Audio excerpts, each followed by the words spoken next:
Welcome back to Corn Fed with Side of Cajun Sauce. I'm the Corn Fed part of this basketball podcast, and this is my co-host, the Side of Cajun Sauce, Tony Sterling. What's going on with everybody? Hope Welcome everybody's doing back. well. Let's Welcome go. back, welcome back, welcome back. All right, Tony's in full summer mode. He's feeling good. It's like he hasn't been sleeping through the night all the way. Tony, I hope you are doing great. And I know you were in the gym earlier this week. And how did you spend your Memorial Day weekend? Um, spent, didn't go home, but I spent it with some friends that's in the area that I know. So it was pretty good, laid back, you know, same old, same old. Got in the gym on a Saturday. Mm-hmm. Went to go watch a game or what, with one of my good friends' sons. It was a seventh grade AU tournament. So got to watch him play a little bit, whatever. Then gave him a little summary on his, what he needed to improve on, stuff like that. So pretty good Excellent. Memorial Day. Excellent. And yes, we're gonna flip flop weekends this coming weekend because this weekend I was in Atlanta. On Saturday had a event to go to, so was not able to work the girls camp. We're repping the merch, USA basketball. We got the new logo for the gold camps. And Tony and I will be doing a one podcast live from the USA Gold Camp in Houston here in a few weeks, but not to get ahead of ourselves. I was in Atlanta over the weekend. I just worked at the boys. It was at Holy Innocents Episcopal School. Nicole Dixon did an outstanding job. Her and her team over there were excellent hosts. Clint, Andrea ran a great camp. It was always great to see Coach Showalter. Probably the most animated refereeing I've ever seen from Coach Show. He was doing great. It was honestly a really good camp. I had a couple kids that I trained from Charlotte were over uh, at the event. It is a little bit different when you do attend for players and parents that are attending one later this summer. There are three more. Um, just understand that the parents, and I was actually talking to the dad of one of the kids that was there tonight. The parents don't get to see a lot, which is, when you're coaching, I guess for me, we've coached at different things where parents are there, parents aren't there. You turn your back and tell the truth, try to help kids, obviously be positive, especially the younger the kid. And, depending on what their level is and what they're going through in the event you're at.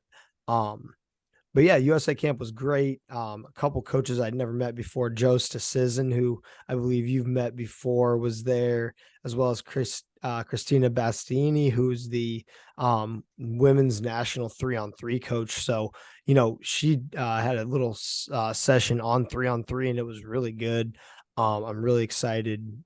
Just number one for 3-on-3 to hopefully get to America immediately, if not sooner, to help build some IQ and some skill and get kids playing, especially at the introductory level. You can get pretty good if you play 3-on-3, even with just players that are even slightly better than you, getting used to passing, cutting, making plays. So I was in Atlanta. We wrapped that up Sunday afternoon, cleaned up, and then Coach Fuji and Coach Salt were obviously there helping as well. So it was a good time. Those guys are Snow Valley guys. Shoot, I think Fuji's been going to Iowa for almost as long as I've been working it. Salt, shoot, I think he's been to Snow Valley longer than I've been alive and possibly started going when Tony was born. So it was an awesome weekend. And, it's almost the official start of summer here. And Tony, we started promoting it today, and we've been talking about it for a few weeks. And tomorrow is June 1st. So, Tony, what can we expect as the book club officially kicks off? And what should coaches know that are joining it after they DM you? I basically just want to kick off, how you want to start good habits and stuff. And, reading is a good way that you can start a consistent habit. Whatever, you can just take out an hour a day of your time just to read or whatever, just to get in the routine of if you're trying to improve, something far as, of course, reading or, working out or, doing a daily chore, helping out your family and helping out, doing things in your program where you can, critique during the season. Because it's kind of hard for us during the, as coaches or even with players during the basketball season to try to keep up those routines. But I think reading is something that you can keep up with throughout, year round as much as you can or whatever. It can be in something else, just taking notes, from reading or taking notes, if you're looking at game film or passing,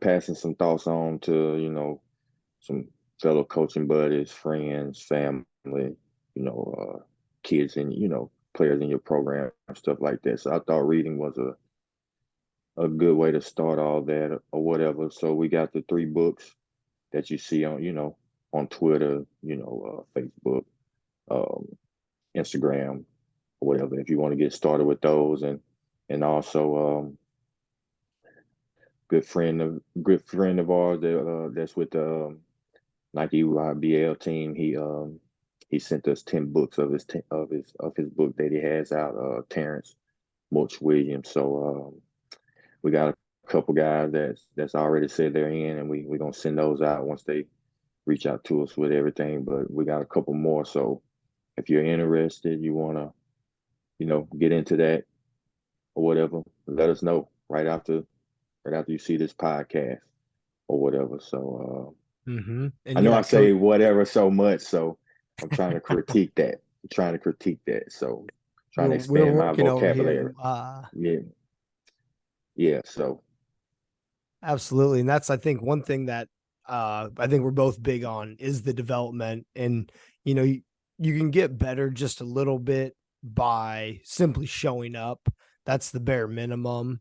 And then as you're starting to maneuver, and whether it's, you want to solve a problem, there's some new undertaking you're trying to learn about, or just to be entertained. I think, one thing that in these probably last year or two, because during the COVID year, I started reading. I've always been a pretty voracious reader since I'd say college when Coach Mack, Ben McCollum put me on. The first book he gave to me as a manager was Make the Big Time Where You Are, which still I think about the lessons. And actually, it's a tough book to find. It's out of print, but it's a tremendous book. And ever since then, I've always kind of read. And in college was a lot of motivation and self development and things like that, and the habits, which Tony was touching on. And I just think, as somebody that's in education, and most people don't read, and it's something that you can 1000% control. yeah, and more, the older you get, the more you know yourself. And one of our administrators, she told me at school, I'm a creature of habit, which it kind of it wasn't offensive to me. Like it was somebody speaking that, telling Mm-hmm. me that, and I already knew that about myself or whatever. So it kind of made me proud, someone saying that I'm a creature of habit or whatever. But everything is habitual. And when I go back to probably the best quote I ever used, until the day I die, is from Taste Lock, learn how to learn. And you learn how to learn by, having consistent habits or whatever, learning from your mistakes or whatever, just generally you learning about everything as far as yourself, people, your craft, you know, Yeah, and I and think you one get thing better. when it comes to habits is you can get the momentum builds on itself. Anytime you're starting to change and you start to track it, whether it is, you're joining the fastest growing basketball coaches book club with Tony Sterling starting tomorrow, and you just decide, I'm going to start reading 10 pages a day.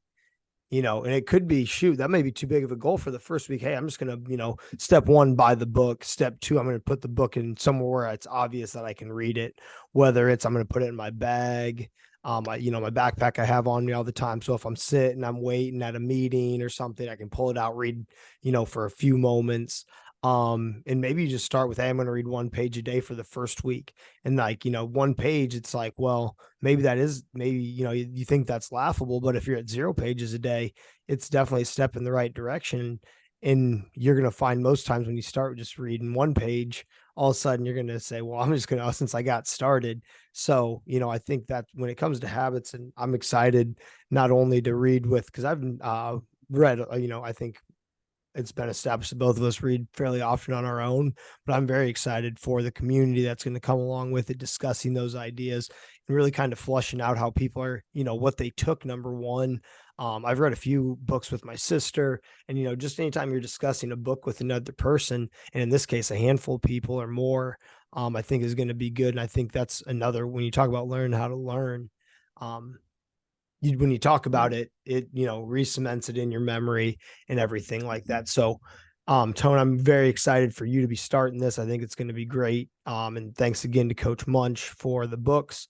I think we've got maybe 3 more free ones to give away. So make sure you are DMing Tony, and reaching out, making sure because those first 10 will get a copy of the book, PSA Cardinals. Coach Munch wrote about kind of the history of their program. So, Tony, anything else to put a little bow on the book club that kicks off in about 2.5, 3 hours on the East Coast? No, I mean, we're gonna be staying in touch. It can be some of the guys that we already know. We text and stuff like that, but we email. It's so many ways to stay in contact with each other. But I think the best way to stay in contact or whatever is we started on Twitter, on social media, then we get it started from there or whatever. So it's gonna be good. And me, the both of us going to camps and stuff. So we're gonna have guys that come up to us asking about it. So I Mm-hmm. mean, it's all about just sharing information, getting better. You know, End of the day, you know, a simple book probably can start a fire in somebody's heart about Mm-hmm. how they want to change their life, how they want to get motivated. And then the best thing you can get, how to start that is having some accountability or whatever. Starting as a group or whatever. So Yeah, absolutely. And speaking of camps, where you got, so hey Tone, can we do a in-person giveaway? The first coach that sees you this weekend at Crossroads Elite, you will give them a copy of the book that says they're joining the book club. yes, All right. yes. So If you come, yeah, if you I'll be at see, Crossroads Elite, Invitational this weekend, and then Indianapolis, Indiana. mm-hmm. So if you're there, you come up to me and you say you're in. I'm gonna have a copy for you. So it's gonna be good. Yeah, and that It's goes gonna out be to anybody, players or coaches. And that was one topic, Tone. I know we both, you've been in this space slightly longer than I have in terms of elite grassroots and kind of just exposure events, EYBL, 3SSB, different made hoops, being involved with this. What should a player's mindset, if they're going into Crossroads Elite, what advice would you have for a player, or what should their mindset be when they're going in? Because correct me if I'm wrong, but they're going to be playing with, they're going to be put on a team similar to how we do it at CP3, right? And then they're going to be playing. So, what should a player's mindset be coming into a weekend for an exposure event, or specifically this weekend for Crossroads Elite? I think it's energy. Doing the little things. Because in these type of camps or whatever, like I was telling one of my coaching buddies today, I've seen some of the best players in the country since they're in the sixth grade. So me going to Chris Paul camp, John Lucas camp, made hoops, or the USA basketball mini camp, or the Nike Elite 100, and next week, um, those kids automatically stand out. They don't need the ball in their hands or whatever to let someone see them. Oh, I'm the best here. They was rebounding They was guard. They were talking. They was in main thing. What I've seen with all those kids, they were encouraging their teammates. They were all great teammates. You might have a few that might have to light into or whatever, but those kids were doing the little things, talking, clapping hands, and just to see them, you know, having the success that they have, like with the stuff they doing in high school, in high school sports, like with the Boozer twins, and, those guys. I don't seen them since the sixth grade. I know I was talking about them in like previous podcast, but it's crazy to see them now Hmm. what they're doing or whatever, how good they are, and them then for them to even remember me or whatever, Oh just yeah, being and at yeah, yeah, I yeah, and think only thing that's different about them is, I mean, they're taller. They're not 6'1", 6'3". Them mhm. guys like 6'8", 6'9", so and it's gonna be like this weekend in Indiana at the Crossroads Elite camp. I mean, Yeah, and I think one welcome. other thing to touch on too is going into this, and one thing anytime I'm doing this, and Elite 75 camp a couple weeks ago was, and I tell people LeBron James wasn't the number one player in his class until I think he was a junior in high school. Worked out okay for him, Yeah, and to not get caught up in yeah, those rankings or caught up in who this yeah. is, and to go out and play with an edge and Mm-hmm. understand, like, whether Mm-hmm. it's, and whether it's you, not you go for a steal and they blow by dunk, like all that little stuff, like taking a chance and trying to step up to that challenge. um I think is only going to make you better, and especially when you're going to this Yeah. underclassmen event, like there's some guys that are going to find in guys that are going to find out where they stack up. And I think Mm-hmm. we were just talking about this. Another one of my coaching buddies was, it's good to know, especially when you're in that early high school, middle school, because there's a difference in puberty, development, all that stuff, and just kind of getting that feedback. I think that's one of the things that's lost as AAU and exposure events have grown, is like, you can go at, because I'll speak, when I was 10 years ago, 12 years ago, there were these events, but they weren't as prevalent. They weren't on the national level nearly as much. And now with the internet and things like that, it's been great. So one thing I did just want to touch on too, in terms of your development, is two kids that have really gotten a ton better since actually Rising Stars last year. And specific, so one that I have only seen since then was Jackson Keith. He's blown up 6'5". He plays for Southern Durham High School on the 3SSB, on the I'm not sure his AAU team. And then he's just been killing. Like, he's got a ton of offers. He's going to Pango's All American next weekend. And one thing that, and you were talking about how some people just tell you the truth, because I saw him at CP3, or yeah, I saw him at Rising Stars, and you know how those can be a little bit selfish. And I just, at halftime, there was a team that his team was really good, and it was a close game, and they were kind of like, hey, we all kind of agreed no one was passing enough. And, the right play is always the right play. Even if you drive and kick to me and I missed the shot, but you drew and kicked to me with two defenders on you, everybody knows Tony made the right play, and they can say whatever they want about me. But when you go and you force those plays, you go and you draw two and then you force up a layup and then you look for a foul call. I don't think that's the type of exposure you want, because when you are on these higher level events and when you are playing at the next level after that, like, you have to have a lot of different ways you can impact, and not really necessarily just do one thing. And the right play is always the right play. And then another, just Sadiq White, who has blown up um as of late, is like, I mean, he was at that camp and I think he made the top 40 game. I mean, he's grown, I think, 3 or 4 inches, won a state championship. And like, I work out kids in the same gym as Team United, and he's always in the gym working, and he's competitive.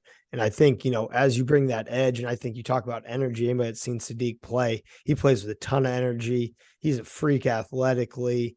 And he's, his jumper's coming along. He's left-handed, quick, athletic, gets to the rim. I mean, if you check out some of his highlights, I've been very impressed. He was a kid that, Rising Stars, he stood out from an athleticism standpoint, but his skill was I wouldn't say lacking. He just wasn't, the advance that he is now. He hadn't put the time in. And, that kid now is his offer sheets off the radar. So going in, players, I think just having that mindset of I'm going to have energy. I think Tone hit it on the head with attention to detail, and then just understand the development and the growth. And going into the youth development, talking about going into this summer and trying to get better. And then, excuse me, going into the summer, making sure you're getting better, and especially younger you are, making sure you're developing those great habits. This is a big habits episode, of being consistent, whether it's your footwork, doing things like Tate's lock box drills. We did those at USA camp this past weekend. And Tone, I'm really excited to see you here. And we're going to be getting some live content in Houston. What's been your experience? I know you've done a few different things, and I may learn something new right now, but what have you all done with USA basketball, leading up to this USA Gold Camp, which will be your first one here in just a few weeks in Houston? I guess just when it comes to fundamentals, keeping it simple because this fundamentals part don't change or whatever. And I think me working the mini camp during the Final Four, man, it's just not they don't look at the best players out there. They looking for like the best teammate, like the best role players, like those two things that I noticed or whatever. Like when I was there, they Mm-hmm. not looking for like the next best thing. They not looking for dream team, 1992. They looking for those guys that's gonna feel those intangibles of being a great teammate, being a great role player, things like that. That's Mm-hmm. that's what I've learned. But like I think with the USA Gold camps, it's just about spreading the wealth of the game. Kind of like what we do at Snow Valley Basketball School in Iowa. Those guys, they come to work, but we're also sharing knowledge. I'm learning something from a middle school coach. You know, Mm-hmm. I'm learning something from a player up there. Because everybody in the state of Iowa, they can shoot the basketball. You know, when you come when you come to Louisiana, we got really athletic kids. When it comes to fundamentals, that's the thing. How can we compete with Midwest basketball players, or when the East Coast, you got kids that just play basketball every day, all day. They straight in the city. Or West Coast, they got a little flair. They got they basketball IQ is off the charts. Whatever. In the Southeast region, we have really really good athletes. It comes to fundamentals. How can we separate ourselves? Because there's a bunch of 6'5" kids in the state of Louisiana. But when it comes to you know the fundamental part of it, how can we separate ourselves from the other parts of the of America? So Not yeah, and I think the one thing that the game does from a regional standpoint is, and seeing different things, seeing different kids. But from a regional standpoint, it's funny how there are those different pockets of places, the New York City point guards, there was a while where was everything coming out of Texas from Dallas and Houston to some epic battles of, and great players coming out of those states. And then there's, the West Coast, different guards. And then there's LeBron, who's one of one with that body, definitely pushed some people out of the way in line to get it. Um, but yeah, I think the little pockets of different people, and I'm really excited because Houston is usually, and I guess Tony, you've spent a lot of stuff time down there with John Lucas and things like that. What have been your observations of a lot of the players? You mentioned how Louisiana is a lot more athletes, not quite as skilled. From the time you've spent in Houston, what's your take on, a typical player? Obviously, each player is unique, and their skill set is as well. But as a whole, what are some things when you go into Houston? Houston basketball is known for, in your opinion? well, Houston, the city is like one of the think that's like the third biggest city in America. So that automatically tell you that it's very competitive. But it's so many. So it's actually